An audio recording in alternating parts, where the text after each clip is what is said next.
How do Liverpool replace Fabinho? He's been an essential part of Jurgen Klopp's team for many years now, but the time has come for him to leave and say goodbye. But how do they replace him? Who should they bring in? What do Liverpool even need? Well, first, let's work out what it is Fabinho actually does and what they have to replace, because we know Fabinho is the number 6 here, the anchor. He protects and cleans up things here. He identifies danger early, whether deep or high up the pitch if they're squeezed up. And that's why he's got the nickname of the Lighthouse, because he anticipates danger while at sea, and also the Hoover, because he hoovers up all the tasty loose balls in dangerous areas.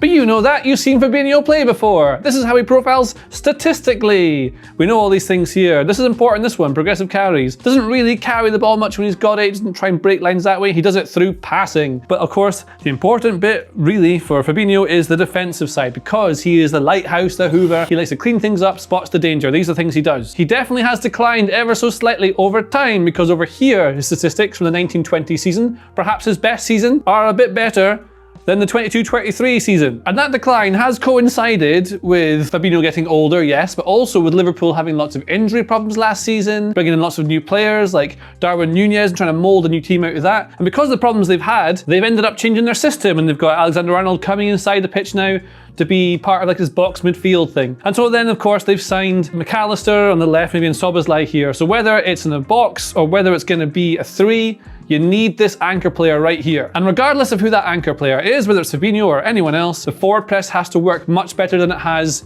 over recent months. If these guys are not pressing the way they need to, nice and tight, then the ball can get through to players, then they can pass through lines, and if Fabinho ends up looking kind of isolated, because of course these guys are all pushed up, that's him trying to cover a lot of ground on his own as a defensive midfielder. So it has been a structural problem, but also Fabinho's statistics have declined, possibly linked to that. And if you don't believe me, believe Jurgen Klopp, because he said it's a general problem, not a midfield problem. Defending starts up front. If you don't defend from there, then the midfield have no chance. And that's one of the reasons they changed to more of this box midfield we think they might use this season. But regardless, what they need is someone who can break up the play, whether deep to protect like a lighthouse or high up the pitch to try and hoover up anything in this area. We need someone who can do this sort of thing. Villarreal have the ball, Fabinho's anchoring the midfield, he's read the danger, seen the spaces here, he wants to fill the space to stop an easy run through, in he comes, he's still trying to block the space, and then he anticipates that the right time to make the tackle is now. And when he does that, he wins the ball, Liverpool turn over possession, they can then attack. That's the high press working. But of course, it's not just out of possession stuff, we need them to be good in possession too, particularly at switching the play is something that Liverpool do a lot. Here's Fabinho again, needs to be able to do this. Looking up, switching the play all the way over to a runner like Mo Salah who can control in the box.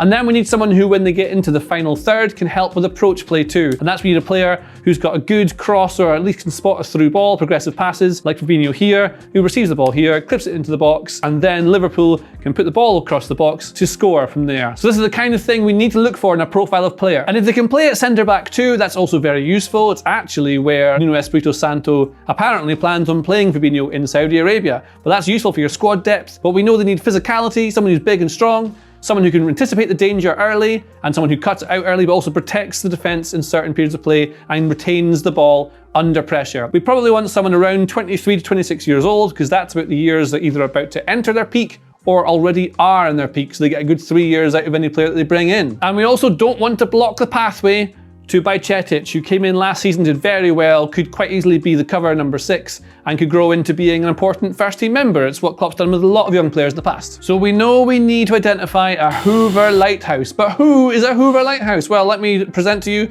Cheick Doucouré. Liverpool are interested in this player. He signed for Crystal Palace last season for about £26 million plus add-ons. He became their fans' player of the season. He is excellent, and as you can see all the things he does here, they relate well to what we get from Fabinho. Interceptions, clearances, all the kind of defensive stuff is important. Maybe weaker passing numbers, but then he's playing for a Crystal Palace team which doesn't keep the ball as much as Liverpool, so they will look different naturally. And he can play as the 6 or as one of 2 8s. He has done for Crystal Palace. He was actually excellent for Palace against Liverpool in both their games, a 0-0 and a 1-1 draw last season. He's very good at winning the ball back. He's also very good under pressure and passing when he's surrounded by players.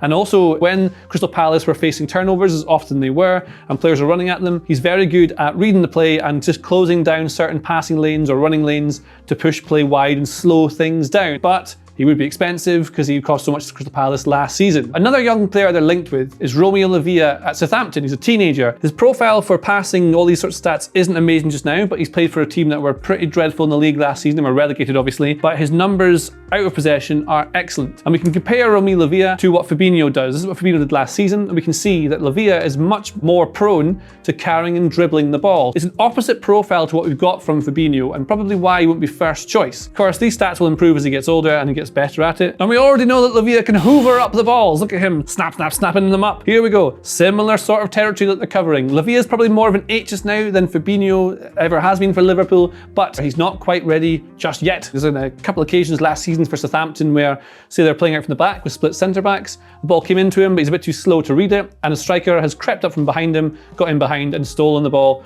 to score. He is a talent in waiting. But a talent in now and not in waiting is Florentino Luis. This guy is a fantastic defensive midfielder who played for Benfica last season, was excellent alongside Enzo Fernandez, and this is what he looks like. And a player this good with such high numbers and passes into final third and progressive passes, especially combined with his defensive work, costs a lot of money. And if we think about how much Liverpool had to spend to get Darwin Núñez in from Benfica, we start thinking this kind of player would cost a lot of clams in the same way that Núñez did. So Liverpool might look for a slightly cheaper option. And that same reasoning is why they're unlikely to sign Boubacar Kamara from Aston Villa. He signed from a free last season when Steven Gerrard was in charge.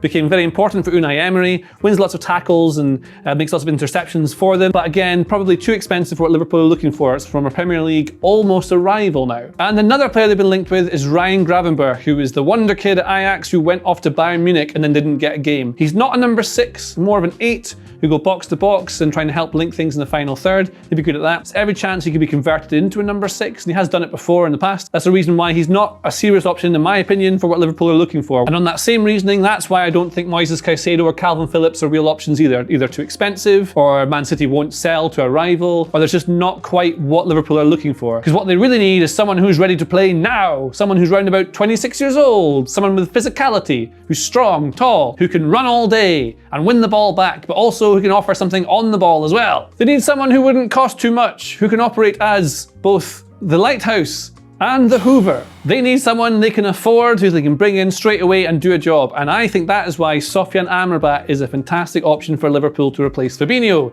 Now, he's available at Fiorentina. His numbers on the ball are fantastic. His numbers off it aren't that great, which is weird because at the World Cup, he made more recoveries than any other player. He also ran the furthest of any player in the World Cup. As you see, the Athletic, he ran 81.4 kilometers, which is over 50 miles, despite needing pain-killing injections to get through 4 of his 7 starts. So he'll fight through the pain. Klopp will like that. And what you get with Amrabat is a player who ticks almost every single box. He's got the height, the physicality, he's a really good player, in and out of possession, and we can look at what Fabinho did compared to what Amrabat does. Here's an example from earlier. We remember this one from Fabinho, hitting the ball out to Salah, and then we go to Amrabat in a similar position, dropping into defense to receive the ball, carrying it out from the back, looking up and hitting one of these long balls out wide to a teammate. He's got a really good range of long and wide passing, so you can help with switching the play and stretching defenses that way. Also, back at Fabinho and Liverpool, here's Liverpool playing against Villarreal again, that example from earlier. Fabinho identifying danger, good positioning, good spacing with the players, winning the ball high up the pitch. Here is Amrabat playing against Juventus. He identifies the same sort of thing. There's a chance for a counter, spots the danger, moves in, blocks running paths, blocks passing angles. This guy's not looking, knows he can win the ball, goes in, wins it. Fiorentina turn the ball over and they get forward to get a chance at goal. And then finally, you've got Fabinho in the final third, a really important part that isn't often mentioned of Fabinho's skill set.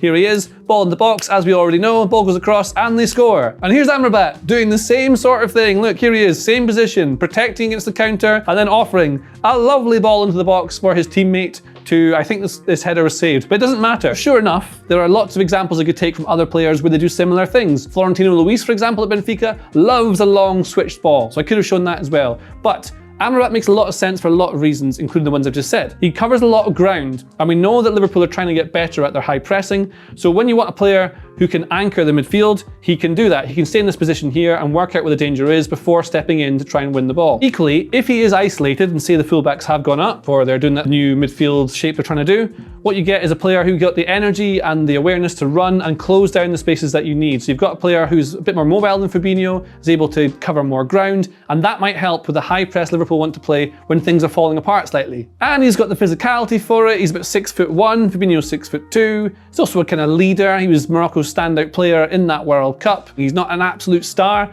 he's a good, solid player who does the things you want him to do. And that's why it makes sense, especially when you consider how much money it might cost, compared to what the others might. And Fabinho will be very hard to replace anyway, but not impossible. And there's a little weird stat that I found when doing research for this. If you look at Liverpool with and without Fabinho, well, it turns out that they win more games without him. And I thought this was a bit of a weird stat and probably skewed by the low amount of games he's played without. But if you look at games he started rather than just appeared in, well, it's kind of exactly the same thing. And so it doesn't matter that he's leaving. They can be even better now with a new player with an untwistable stomach. And in Sofian Amrabat, they can sign a player who covers all the gaps, can do all the things that Fabinho's doing, maybe not exactly the same, might take time to adapt, but he makes sense and is value for money. And so that is why I think Sofian Amrabat is the player they should probably go for, but Kamara, Doucouré would be excellent signings as well, and Lavia, all of them are good players, and that's how Liverpool replaced Fabinho. If you like this video, please consider subscribing to the channel. The Athletic is home to some of the world's best sports journalists, including journalists dedicated to each Premier League team, so every fan gets the coverage they deserve, not just the big clubs. And you can try it for free now for 30 days. See the link in the description.